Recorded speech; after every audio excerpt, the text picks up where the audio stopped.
Mtazamaji, ukosoaji ambao wanaopitia hivi sasa rais wa Marekani Donald Trump hakika umekuwa ni mkubwa kweli kweli. Makamu wa rais aliyepita wa nchi ya Marekani, aliyekuwa makamu wa rais wa Joe Biden aitwaye Kamala Harris, yeye kaamua kumaliza Trump, kamwambia maneno mazito kweli kweli. Makamu wa rais wa zamani huyo Kamala Harris amemkosoa Donald Trump akidai kwamba alivutwa katika mgogoro huu unaoendelea huko Mashariki ya Kati kuhusiana na Iran, na aliyemvuta ni waziri mkuu wa nchi ya Israel. Akizungumza katika hafla iliyoandaliwa na chama cha wanawake cha Democratic cha Michigan huko Detroit siku ya Jumamosi, kwa maana yake jana, Harris alisema vita hivyo ni vita ambavyo watu wa Marekani hawavitaki. Akirudia madai yake kuhusu asili ya mzozo huo, Harris alisema Trump aliingia vitani akivutwa na Bibi Netanyahu, akimaanisha kiongozi wa nchi ya Israeli.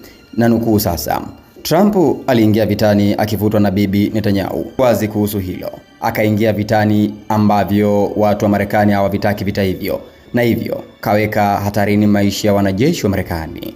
Mwisho kunukuu. Hayo ni maneno ambayo ameyazungumza Kamala Harris, aliyekuwa makamu wa rais wa Joe Biden. Lakini pia Harris alidai Trump amebadilisha kimsingi msimamo wa Marekani duniani.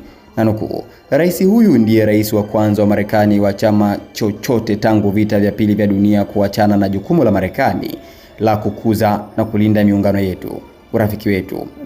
Mwisho kunukuu. Maana yake kwamba Trump ndio rais tangu vita vya pili vya dunia ambaye ameachana na msingi wa Marekani, ambapo ni msingi wa Marekani ni kuimarisha na kukuza na kulinda miungano ya marafiki. Yeye ndio ambaye ameharibu.